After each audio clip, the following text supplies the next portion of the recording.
Hola compañeros y compañeras. El día de hoy nuestro grupo, compuesto por Yuseli, Alejandra, Fernando, Harrison y Felipe, les hablaremos sobre los juicios de Nuremberg. Mencionaremos temas relacionados como el contexto, el origen, el desarrollo de los juicios y aspectos a tener en cuenta respecto a los juicios de Nuremberg o los consejos de Nuremberg como un proceso de paz. Tenemos que empezar diciendo que los juicios de Nuremberg pues son un acontecimiento histórico trascendental que marcó el nacimiento del derecho internacional de los derechos humanos y que transformó para siempre la manera en que el mundo entiende la justicia, la paz y la responsabilidad de los crímenes más graves cometidos por los estados y por sus agentes. Estos juicios no fueron simplemente un castigo a los líderes nazis, fueron la primera gran respuesta jurídica, ética y política ante uno de los periodos más oscuros de la humanidad.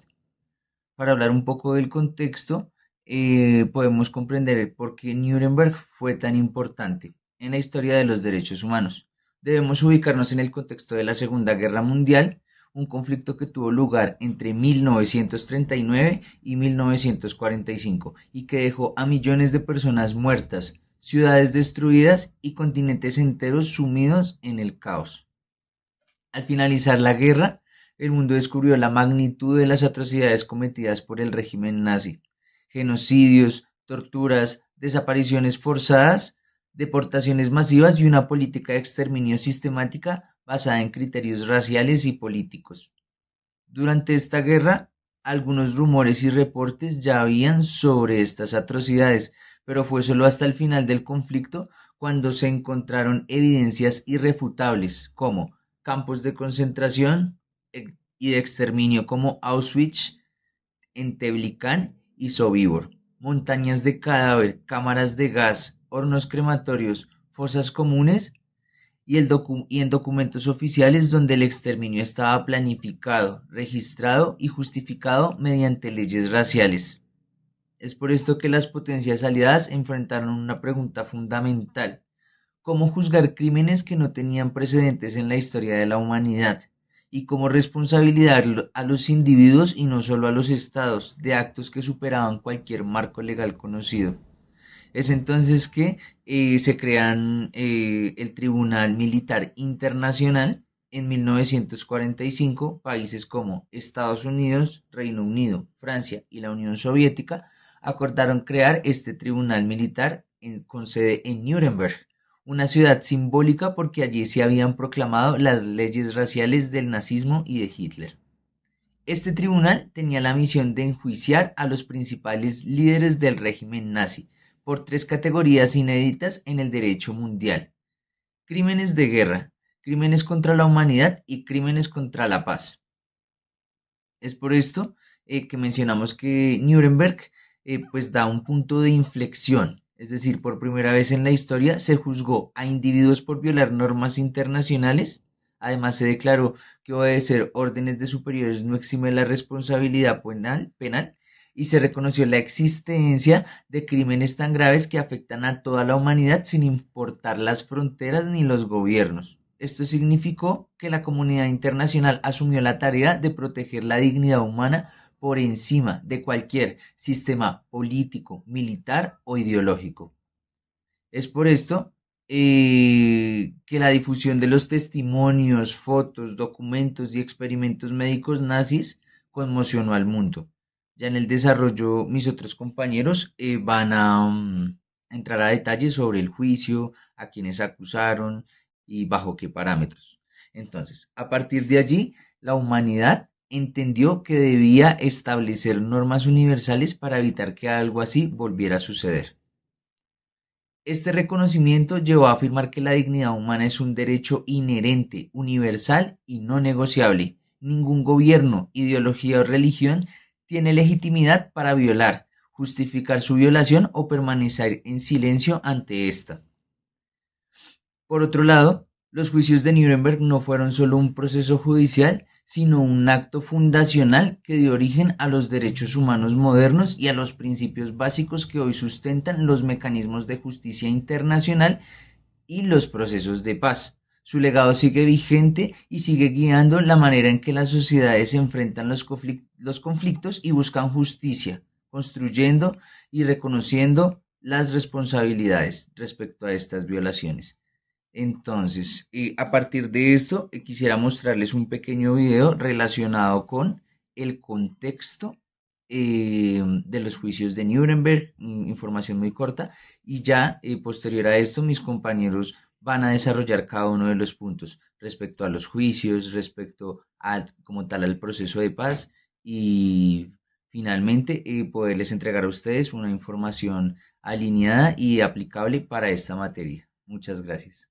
Los juicios de Nuremberg fueron un momento crucial después de la Segunda Guerra Mundial, donde líderes importantes que estuvieron involucrados en crímenes terribles fueron llevados ante la justicia. Estos juicios tuvieron lugar en la ciudad alemana de Nuremberg entre 1945 y 1946, donde representantes de países aliados se reunieron para juzgar a individuos responsables de atrocidades durante la guerra. Fue un evento histórico porque estableció principios legales fundamentales que definieron el castigo por crímenes contra la humanidad. Los juicios buscaban responsabilizar a los líderes nazis por sus acciones, sentando un precedente importante para la justicia internacional y reafirmando la idea de que nadie está por encima de la ley, sin importar su posición.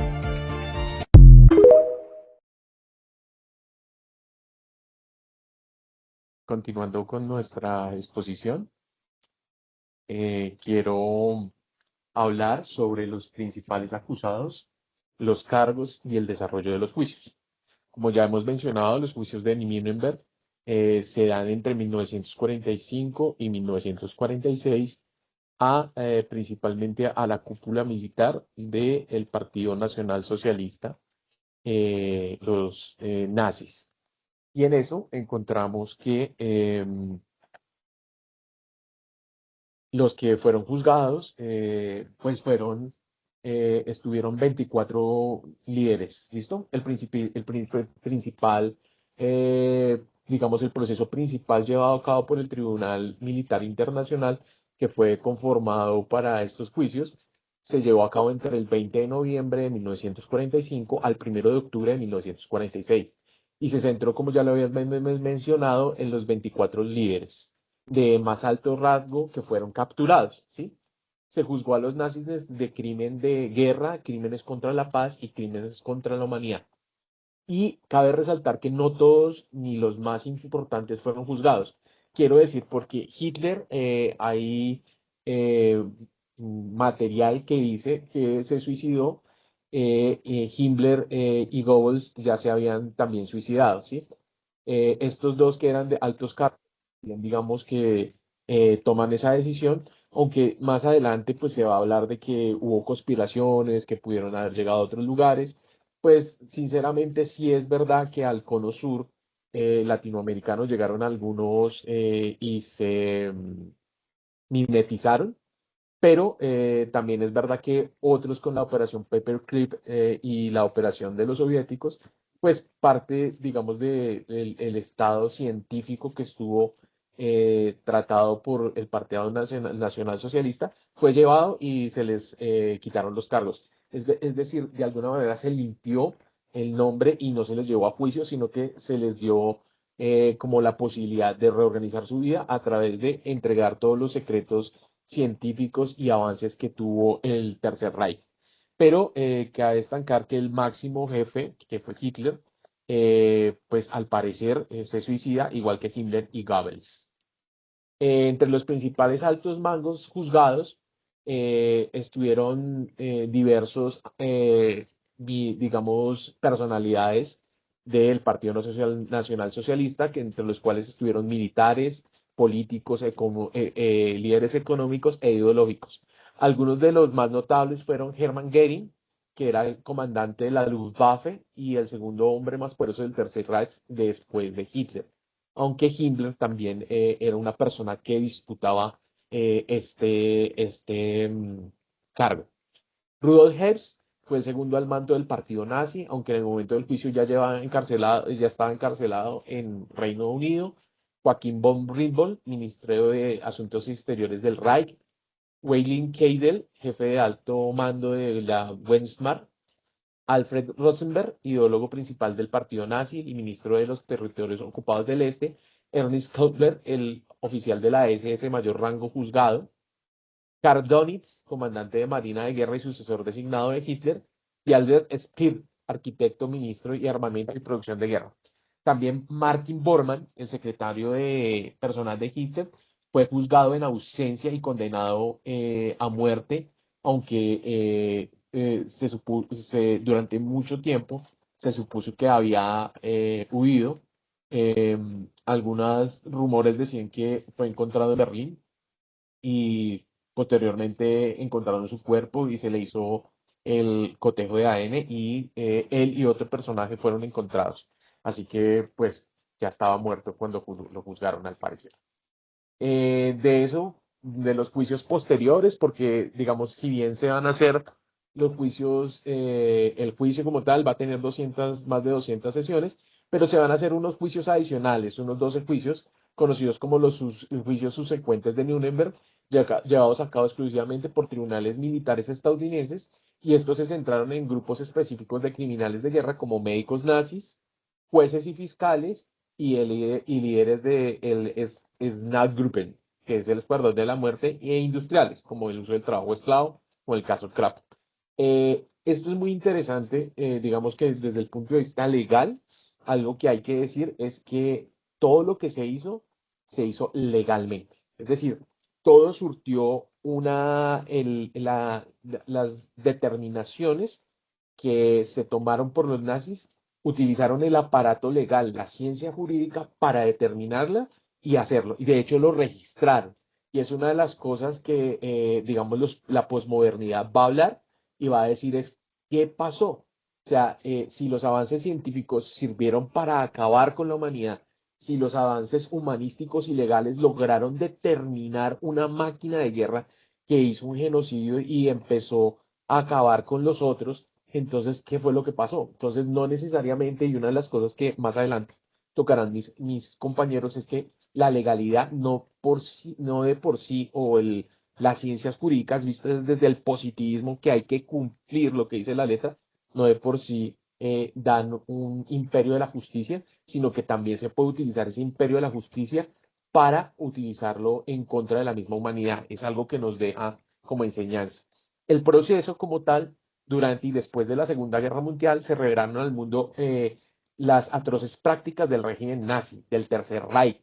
La información obtenida confirmó la cúpula nazi había decretado el exterminio sistemático y legal, ¿sí? De la población judía, los gitanos, personas con discapacidad, opositores políticos, es decir, personas que fueran comunistas, anarquistas, eh, personas que a los testigos de Jehová, ¿sí? Personas digamos, de sectores religiosos que abogaban por la humanidad y entender que el otro existía. Entonces, también se puede decir que también hubo sectores católicos, sectores protestantes y otros sectores que fueron llevados a campos de concentración o se les aniquilaba inclusive sin juicio.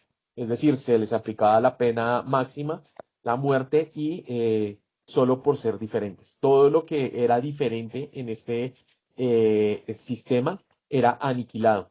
De hecho, la propia población, si ellos o digamos como hablaban del blanco ario perfecto, por eso digamos las personas que tenían discapacidad las pasaban a la pena capital, y se empezó a hablar digamos, del blanqueamiento, de la estandarización de la raza, porque ellos van a utilizar ese concepto desde el punto de vista del darwinismo social para decir que ellos son perfectos y que hay una diferencia con el resto y que después de los alemanes están todas las razas nórdicas que son puras y el problema son aquellas que han tenido mestizaje. Listo. Bueno, por otro lado, la difusión pública de las atrocidades cometidas en los campos de exterminio y la evidencia de los experimentos médicos realizados en seres humanos y vivos, respaldada por impactantes testimonios y material fotográfico que conmocionó a la comunidad internacional. De hecho, les quisiera recomendar una película de Costa Gabra que se llama Men, que es supremamente importante ver qué es lo que pasa durante esa caída del régimen, del silencio de algunos políticos, porque si bien hay una guerra, hay gente que no quiere o no se hace la de la vista gorda frente a todo el exterminio que se está dando. ¿Listo? Como consecuencia directa de estos horrores, la humanidad reconoció por primera vez de manera formal el alcance universal de la dignidad humana y la existencia de derechos inalienables e inherentes para todos, ¿sí? Sin importar lo que nosotros determinamos como raza, gobierno, religión, ideología. Es importante ver que todos tenemos desde ahí, a partir de ahí, más adelante, eh, con la creación de la ONU y la Declaración de los Derechos Humanos, vamos a decir que todos los seres humanos somos iguales y tenemos los mismos derechos. Además, también digamos que se empieza a hablar sobre la estandarización de los derechos de guerra y empezar a mirar cómo ha fallado, porque si bien se había hablado de la Primera Guerra Mundial de cumplir con ciertas cosas, en la Segunda Guerra Mundial se perfeccionó la máquina de guerra y eso es importante tener. Pero los miembros del tribunal, pues digamos que son cuatro potencias, son tres potencias que están ahí, que van a estar en como la parte de los jueces y la fiscalía, que van a hacer parte del tribunal. Y digamos de esos tres está el Reino Unido, Estados Unidos y la Unión Soviética. Y Francia, como fue ocupada, va a tener, y también se da la resistencia en Francia, pues van a tener también su parte y van a ser parte de este tribunal. En ellos encontramos que habían un titular y un suplente, ¿sí? Entonces las cuatro naciones tienen esta responsabilidad y el fiscal jefe de la corte fue el norteamericano Robert G. Jackson, perdón, con la ayuda. Con la ayuda de fiscales como Harley Shacroft del Reino Unido, el general Roman Rudenko por la Unión de Repúblicas Socialistas Soviética y François de Menton y Auguste Champier de Francia, ¿sí? Entre los jueces titulares o los magistrados que estuvieron, estuvo Geoffrey Labs como titular del Reino Unido, Franz Dyke de titular de Estados Unidos, Henry Deneuve de Francia y Alexander Bolshoi como, perdón, Fiona Nikitchenko como titular de la Unión Soviética y asimismo Alexander Bolshoi como suplente. Es importante porque, digamos, es como estas naciones se van a poner de acuerdo para implementar algo que más adelante sería como estos tribunales que van a empezar a hablar sobre no todo se vale y no todo se debe hacer, y entonces van a empezar a desarrollar el derecho internacional de los derechos humanos y digamos como lo que puede desarrollarse en la conflictividad. Es decir, la Corte Penal Internacional va a tener también de alguna manera eh, estas atributos o digamos, no estos atributos no, sino como estas,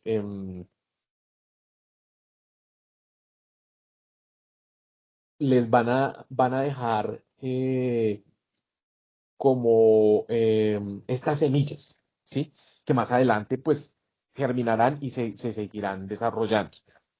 En los crímenes, pues en el Estatuto del Tribunal Militar Internacional, también conocido como la Carta de Londres, se enumeran tres categorías principales por las que fueron juzgados: el crimen contra la paz, crímenes de guerra y crímenes contra la humanidad. Crímenes contra la paz se refiere a plantear, preparar, iniciar o desencadenar una guerra de agresión, una guerra en violación del convenio, acuerdos o garantías internacionales o la participación en un plano de conspiración para la ejecución de cualquiera de los anteriores. En crímenes de guerra se refiere a violaciones de las leyes o costumbres de la guerra, tales como estas violaciones incluyen el asesinato, los malos tratos, la deportación por trabajo de esclavos o cualquier otra forma de explotación, de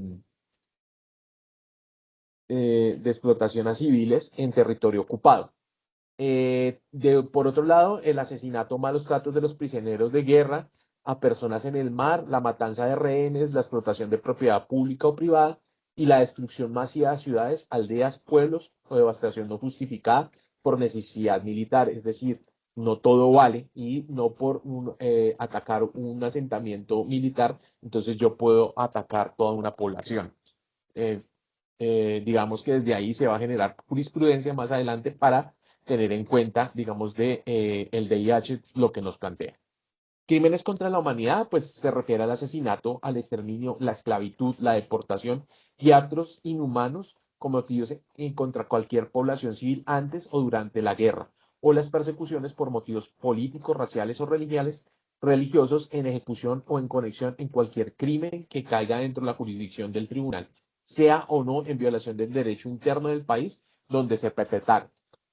Años antes se había en Moscú se habían encontrado en medio de la guerra para decir que los criminales de guerra podían ser deportados a los países donde se había cometido el crimen para su juzgamiento.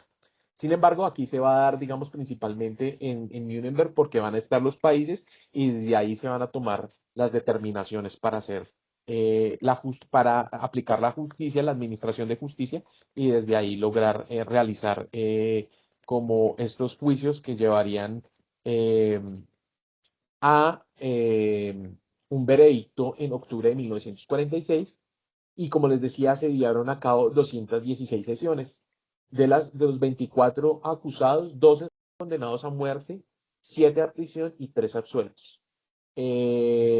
Pero algo que digamos que queda es que no es toda la cúpula militar, muchos desaparecen, como les mencioné, algunos logran escapar, otros hacen un indulto, digamos, entre comillas, con las potencias y logran zafarse de la justicia penal o de esta justicia eh, que buscaba como administrar la justicia sobre los crímenes y algo que queda es que el principio de que nadie puede alegar obediencia debida para justificar justificar violaciones a los derechos humanos. Es decir, a mí me mandaron matar a esta persona, yo la maté porque a mí me dijeron.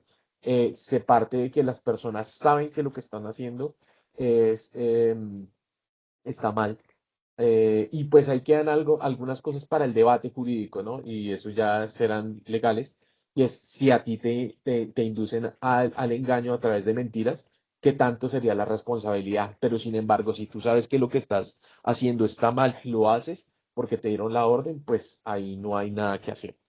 Yo les agradezco por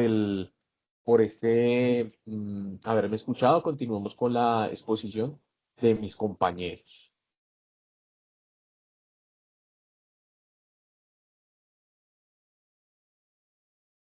Los juicios de Nuremberg marcaron un punto de inflexión en la historia del derecho internacional, estableciendo precedentes fundamentales para la justicia global y la protección de los derechos humanos.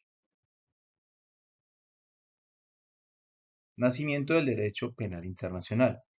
Los juicios de Nuremberg constituyeron el antecedente directo de la creación de tribunales internacionales. Posteriores, su modelo de justicia internacional sentó las bases para las instituciones permanentes dedicadas a juzgar crímenes contra la humanidad. Este hito histórico demostró que era posible responsabilidad individuos por violaciones graves del derecho internacional independiente de su posición o autoridad. Es decir, que la justicia también cobija a aquellas personas que tienen cargos importantes y si incumplen la ley serían castigados de igual manera.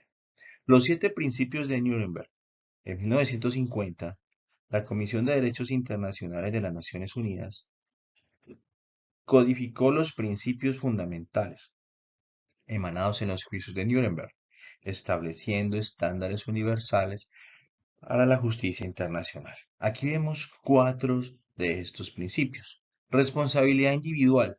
Quien comete un crimen internacional es responsable personalmente y debe ser castigado sin importar si el acto constituye delito según el derecho nacional. 2. Irrelevancia al cargo oficial. El hecho de actuar como jefe de Estado o de funcionario gubernamental no exime de responsabilidad ni constituye atenuante ante crímenes internacionales. 3. Obediencia debida no exime. Actuar bajo las órdenes superiores no libera de responsabilidad penal, aunque puede considerarse para la atenuación de la pena si existió coacción. Cuarto, derecho al juicio justo. Toda persona acusada de un crimen internacional tiene derecho a un proceso equitativo, con todas las garantías procesales reconocidas internacionalmente. Es decir, que así como también tiene todo el peso de la ley, también tiene el derecho a que tenga un abogado, a defenderse y a tener un proceso equitativo con todas las garantías reconocidas internacionalmente. Aquí vemos una equidad. Impacto en los derechos humanos internacionales. Declaración Universal de 1948, adoptada apenas 3 años después de Nuremberg, establece los derechos fundamentales inherentes a todo ser humano. Convenciones de Ginebra, 1949, regulan el derecho humanitario en conflictos armados, protegiendo a civiles, combatientes y fuera de combate, y pactos internacionales que convierten en tratados vinculantes los derechos civiles, políticos, económicos, sociales y culturales. Nuremberg catalizó un movimiento global de protección jurídica de la dignidad humana. Los principios establecidos en estos juicios inspiraron la creación de un marco normativo internacional robusto, transformando conceptos morales en obligaciones legales vinculantes para los estados. La conexión directa entre Nuremberg y estos instrumentos demuestra cómo la respuesta de las atrocidades pueden generar sistemas permanentes de protección. Después de todo lo malo que ocurrió, estas situaciones mejoraron con estos convenios y con estas nuevas legislaciones. Las bases de la justicia global. Responsabilidad universal. Nadie está por encima de la ley internacional. Esto es muy importante, compañeros. Protección de la dignidad. Los derechos humanos como fundamento del orden jurídico. Justicia permanente. Instituciones globales para prevenir y sancionar crímenes. Así como Nuremberg sembró las bases para la protección internacional de la dignidad humana y la creación de una justicia global, su legado perdura en cada tribunal internacional, en cada tratado de derechos humanos y en la convicción de que los crímenes más graves no pueden quedar impunes. Es decir, que la ley tardía, pero llega. La ley es para todos, indiferente de su cargo, indiferente si tienen una investidura política, siempre y cuando sean alcanzados por la justicia, tendrán todo el peso de la ley. Muchas gracias. Doy paso a mi siguiente compañero. Como conclusiones, podemos afirmar que los juicios de Nuremberg, más de un hecho jurídico, fue un acto ético, que nos recordó que los derechos humanos son universales y que cada persona tiene la obligación moral de protegerlos. Podemos afirmar que los juicios de Nuremberg marcaron el inicio de una nueva era, la de la justicia internacional y la de la conciencia colectiva sobre los derechos humanos. Su legado vive en cada esfuerzo de paz que busca la reconciliación y la verdad. Adicional a ello, podemos decir que los juicios de Nuremberg constituyen uno de los momentos más trascendentales en la construcción del orden jurídico internacional contemporáneo, al llevar ante la justicia a los principales responsables del régimen nazi, puesto que no solo se buscó castigar hechos atroces cometidos durante la Segunda Guerra Mundial, sino también establecer normas claras sobre la responsabilidad penal individual en contextos de conflicto, ya que por primera vez en la historia se reconoció oficialmente que los crímenes como el genocidio, los crímenes contra la humanidad y la guerra de agresión no podían quedar impunes independientemente de la posición jerárquica o de las órdenes recibidas. Este proceso judicial también dejó importantes enseñanzas éticas y políticas, ya que reveló ante el mundo la necesidad de documentar, juzgar y condenar los actos que atentan contra la dignidad humana, contribuyendo a una memoria histórica colectiva que impide la negación y el olvido.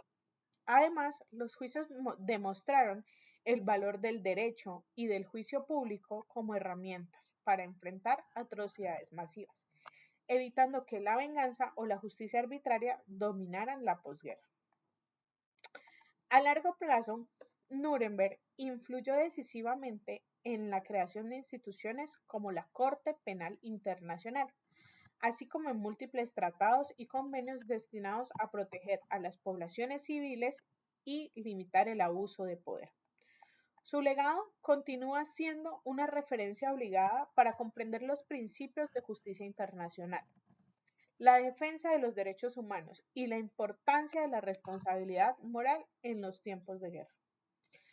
Es así como podemos concluir diciendo que los juicios de Nuremberg no solo cerraron un capítulo oscuro de la historia, sino que inauguraron un nuevo compromiso global con la verdad, la justicia y la prevención de futuras atrocidades. Gracias por su atención. Esperamos que esta exposición les haya mostrado cómo, incluso después de la guerra más devastadora, la humanidad puede encontrar caminos hacia la justicia y la paz. Buenos días, compañeros, buenos días, profesor. El tema que vas a poner el día de hoy es la conexión entre los juicios de Nuremberg y los procesos de paz contemporáneos.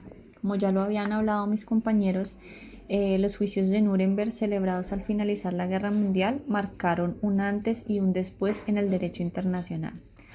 Por primera vez se responsabilizó penalmente a los líderes de un Estado por crímenes contra la humanidad, crímenes de guerra y genocidios. A partir de estos juicios, la comunidad internacional entendió que la búsqueda de una paz duradera no puede lograrse sin justicia y quienes cometen violaciones graves a los derechos humanos deben rendir cuentas ante la ley. Los juicios de Nuremberg marcaron un precedente jurídico que sigue guiando los procesos de paz contemporáneos. Su principal aporte fue demostrar que la justicia penal internacional no depende del contexto político, sino la necesidad de proteger los derechos humanos y la dignidad humana de las víctimas. En estos procesos de paz modernos, como los de Sudáfrica, Ruanda, Sierra Leona y Colombia, el legado de Nuremberg se refleja en la aplicación del concepto de justicia transicional. Este modelo jurídico lo que busca es reparar las violaciones masivas de derechos humanos cometidas durante conflictos armados, garantizando al mismo tiempo la estabilidad social y política posterior al conflicto. La justicia transicional no implica impunidad, sino responsabilidad referenciada. Se enfoca principalmente en los máximos responsables, quienes planearon, ordenaron o rigieron los crímenes más graves. Siguiendo el criterio de Nuremberg, donde se juzgó a los líderes nazi como responsables principales, asimismo, los principios de Nuremberg inspiraron la creación de tribunales internacionales como el de Yugoslavia y Ruanda, y en Colombia, pues la Jurisdicción Especial para la Paz, la JED, que aplica normas al derecho internacional y los derechos humanos para sancionar los crímenes más graves. De este modo, se mantiene viva la premisa fundamental de Nuremberg: la paz no puede construirse sobre el olvido ni sobre la impunidad, sino sobre la verdad, la responsabilidad y la reparación a las víctimas. Uno de los aportes más profundos de Nuremberg fue haber transformado la noción clásica de justicia. Antes, el derecho internacional se centraba en la responsabilidad de los estados. Después de Nuremberg surgió la responsabilidad penal individual, permitiendo juzgar a quienes en nombre del Estado cometieron estas atrocidades. No obstante, la evolución de los procesos de paz ha llevado a replantear cómo se aplica esa justicia en contextos de reconciliación. Mientras en Nuremberg predominó una justicia retributiva orientada al castigo y a la ejemplaridad, los procesos contemporáneos introducen la justicia restaurativa, que busca sanar las heridas sociales y restaurar las relaciones entre las víctimas y los victimarios. En esta nueva concepción se reconoce el derecho de las víctimas a la verdad y a la reparación integral, y se promueve la reconciliación nacional y se prohíbe las amnistías amplias para los responsables de crímenes internacionales, siguiendo los principios de Nuremberg y el Estatuto de Roma. En Colombia, la JED aplica sanciones propias que no son necesariamente privativas de la libertad, pero sí imponen restricciones de derechos y deberes de reparación, condicionadas a la verdad plena y a la garantía de no repetición. Este modelo representa una síntesis en la justicia retributiva de Nuremberg y la justicia restaurativa contemporánea. Podemos decir que la transformación del concepto de justicia demuestra que el legado de Nuremberg sigue vivo, adaptado a los nuevos desafíos de construir una paz duradera sin sacrificar la justicia ni los derechos de las víctimas. Los juicios de Nuremberg fueron el punto de partida del moderno sistema de justicia internacional y sentaron las bases jurídicas que hoy orientan los procesos de paz en todo el mundo. Gracias a ellos, la comunidad internacional comprendió que la paz verdadera no se construye olvidando el pasado, sino afrontándolo con justicia, reparación y memoria histórica. Por eso, cada proceso de paz contemporáneo, desde Colombia hasta África, lleva impregnado el legado de Nuremberg, el compromiso con la dignidad humana, la responsabilidad penal y el derecho de las víctimas a la verdad y a la reparación. Puede creer